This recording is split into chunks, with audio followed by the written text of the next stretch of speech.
tenemos un comparativo entre una pieza que se dimensionó con tolerancias por coordenadas y una pieza que se dimensionó por tolerancias geométricas. Podemos ver en el método 1 que tenemos la especificación de una tolerancia de la localización de la característica cilíndrica, que es un barreno, un hoyo, un taladrado, dependiendo del país en donde estemos, es el término que se aplica. Aquí en México normalmente se conoce como barreno, en otros países se conoce como taladrado o taladro. Tenemos un diámetro de 12.3 más menos 0.3. La localización de ese barreno lo estamos especificando a partir del eje de las X con 10 más menos 0.3 y a partir del eje de las Y con 10 más menos 0.3. Y en el método 2 estamos especificando lo mismo, es el mismo barreno de 12.3 con una tolerancia de tamaño de 0.3. Estamos especificando que la localización a partir de X es de 10 con una dimensión básica al centro del barreno, y en el eje de las Y tenemos especificación de 10 con una dimensión básica.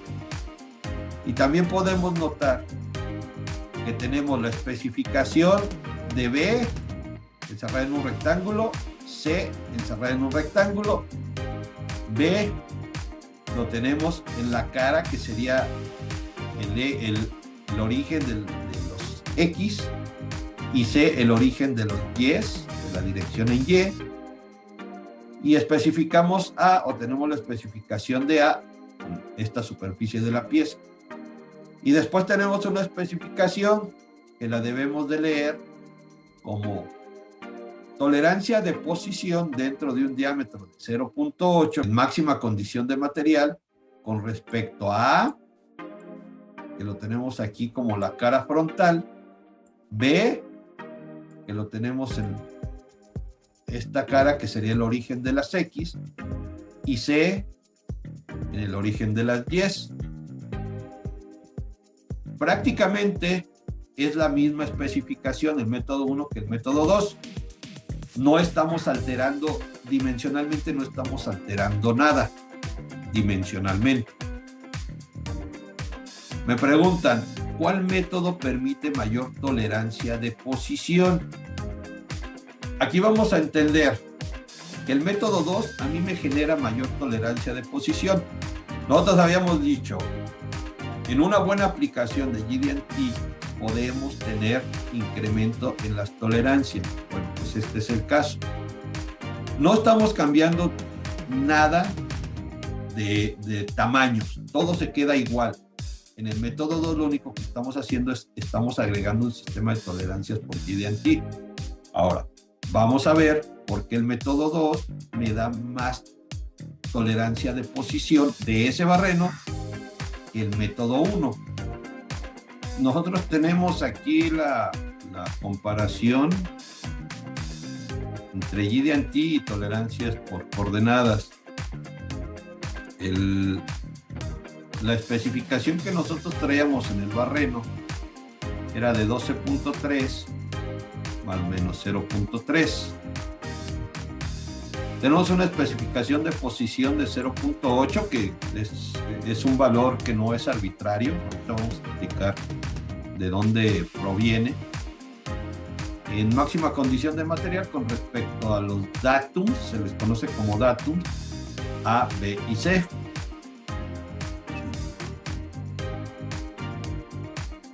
Nosotros vamos a tener siempre una localización ideal.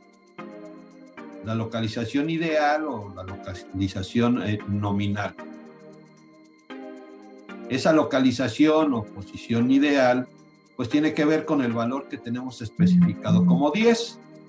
Ese valor especificado como 10, que se repite en los dos métodos, con el valor nominal Entonces, ese es mi ideal o mi nominal. Después, en el método 1, que es el método de tolerancias por coordenadas, nosotros lo que vamos a tener es una tolerancia de 0.6 en total. Hay que acordarnos que teníamos una tolerancia de 10 más menos 0.3. Quiere decir que en dirección de las X, o depende del sistema de coordenadas que manejemos, pero en dirección de las X tendríamos, a partir de esta posición ideal o nominal, el eje del barreno podría caer o se podría desplazar 0.3 hacia la derecha o 0.3 hacia la izquierda. 0.3 y 0.3. Pero ese mismo valor de 0.6 lo tenemos en la parte superior porque teníamos una tolerancia de 10 más menos, una dimensión de 10 más menos 0.3. Entonces quiere decir que es 0.3 hacia arriba, 0.3 hacia arriba. Esto nos da a nosotros como resultado una zona de tolerancia cuadrada o rectangular, dependiendo si este valor de tolerancia se repite en X y en Y, entonces tendríamos un cuadrado. Si no, podríamos tener un rectángulo si no se repite esta tolerancia de más o menos 0.3. Pero bueno, en este caso tenemos una tolerancia cuadrada, que es una tolerancia por coordenadas. Las tolerancias cuadradas o rectangulares se dice que es un defecto del sistema de dimensionamiento por coordenadas. ¿Sí? ¿Qué es lo que nos está provocando aquí? Tenemos una zona cuadrada en donde puede caer el eje del barreno. Ese eje del barreno puede caer dentro de esta zona y en el momento que a mí me lo validen, si el eje del barreno se demuestra que está dentro de esa zona, pues va a estar correcto. Sin embargo, el eje del barreno también puede caer en el perímetro de ese cuadrado. Puede caer tocando la línea, que es una línea imaginaria, por supuesto. Puede caer tocando la línea en cualquier punto. Sí, en cualquier punto de esa línea. Entonces,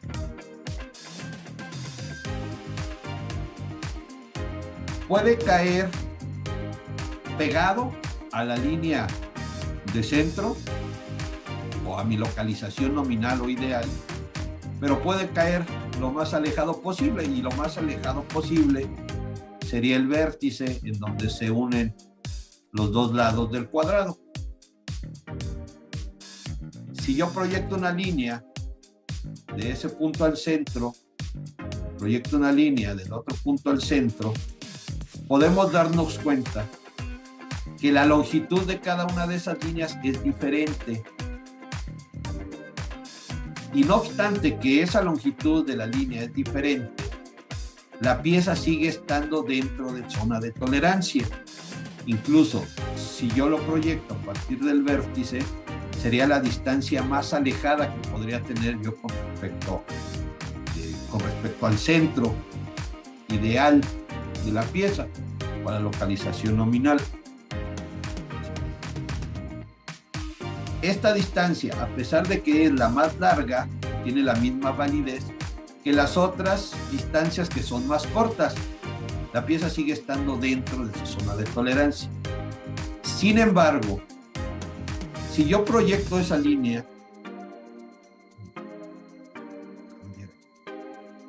si yo esta línea la proyecto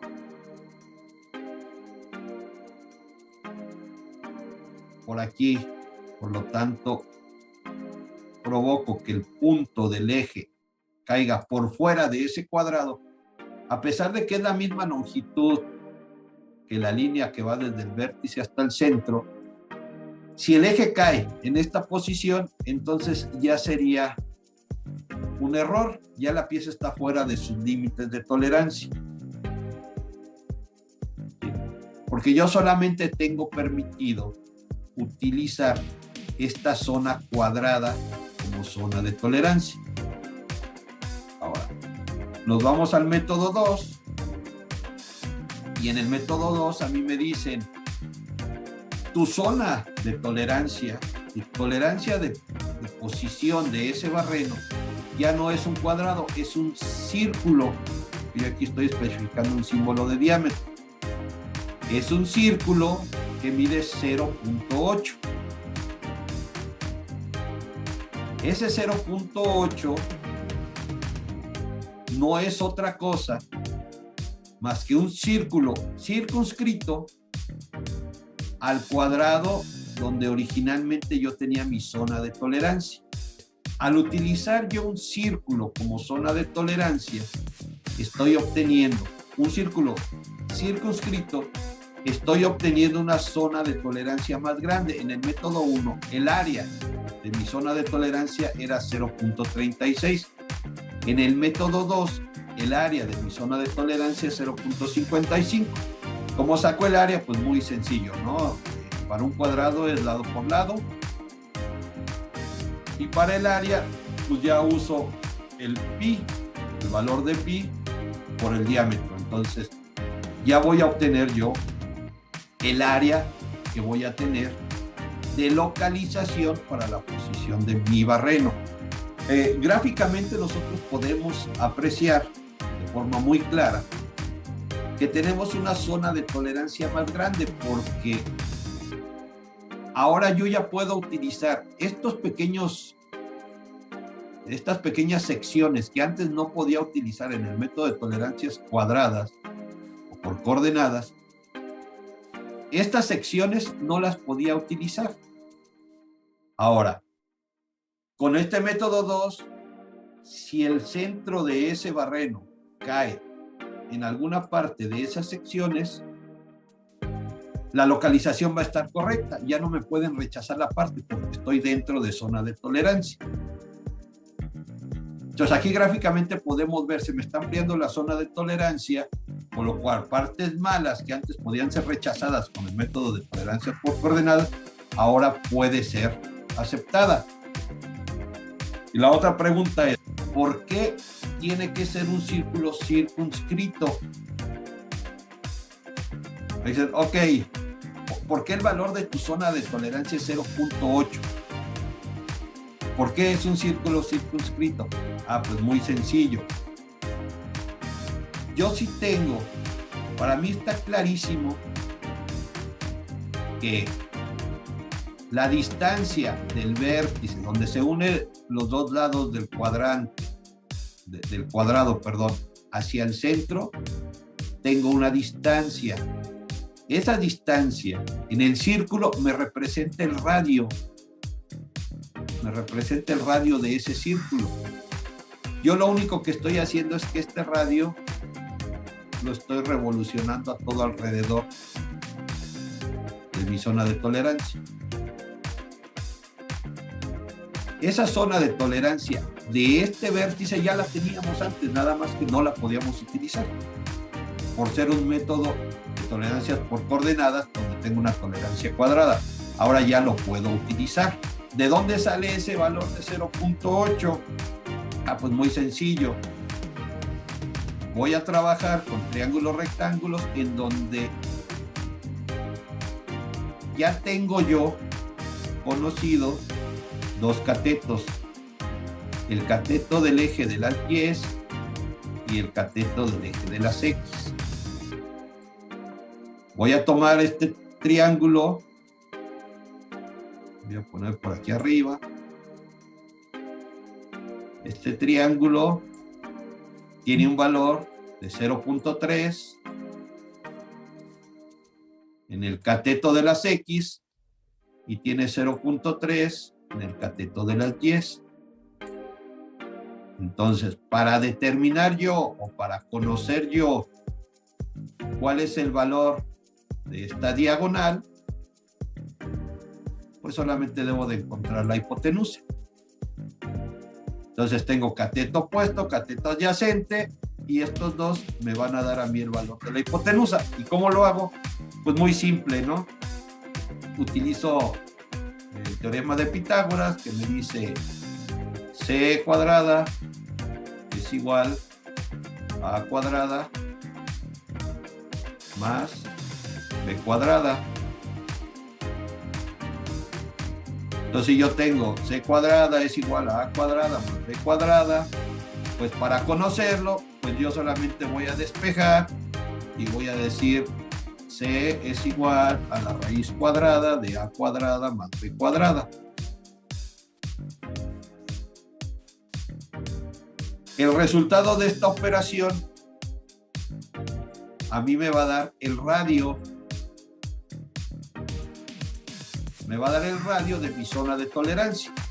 Entonces ese resultado lo voy a multiplicar por 2.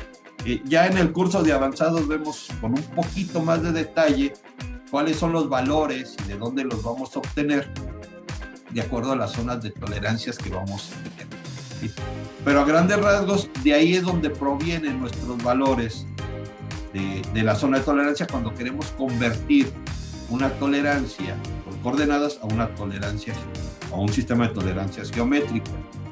Ahora, una forma sencilla y directa de hacer esta conversión es, si yo multiplico .7071, si yo tengo una tolerancia de posición especificada ya en mi dibujo y lo quiero convertir a una tolerancia cuadrada, voy a multiplicar este 0.8 por 0.7071. Si yo ya tengo una tolerancia cuadrada, un sistema de tolerancias por coordenadas, lo multiplico por la constante o el valor constante de 1.4142 y ese me va a dar mi tolerancia de posición. Si nosotros hacemos la operación así directa, anteriormente teníamos un valor de 0.6, el resultado que me da es 0.848. Tomando en cuenta que yo tenía una tolerancia total de 0.6, lo redondeo y le pongo que mi valor de tolerancia es 0.8.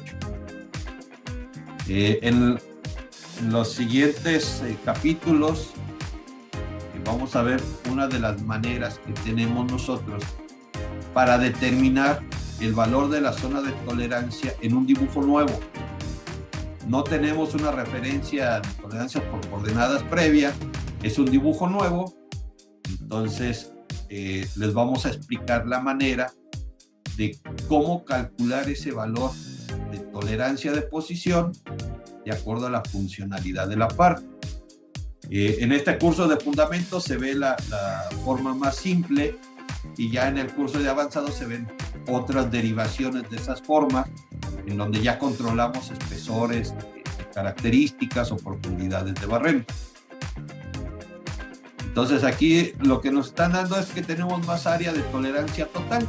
Estamos ganando esta área que son estos gajitos adicionales que antes no los podíamos utilizar en el sistema de coordenadas, ahora ya se pueden utilizar en el sistema de tolerancias geométricas porque tenemos una zona de tolerancia cilíndrica que a final de cuentas tiene más sentido tener una zona cilíndrica de tolerancia en una característica cilíndrica que tener una zona cuadrada de tolerancia en una característica cilíndrica, que no tiene mucho sentido, ¿no? Y aquí me dice, adicionalmente, una tolerancia acta es permitida cuando el barreno se aleja de sus máximas. En el siguiente capítulo vamos a platicar un poquito de lo que es el bono de tolerancia.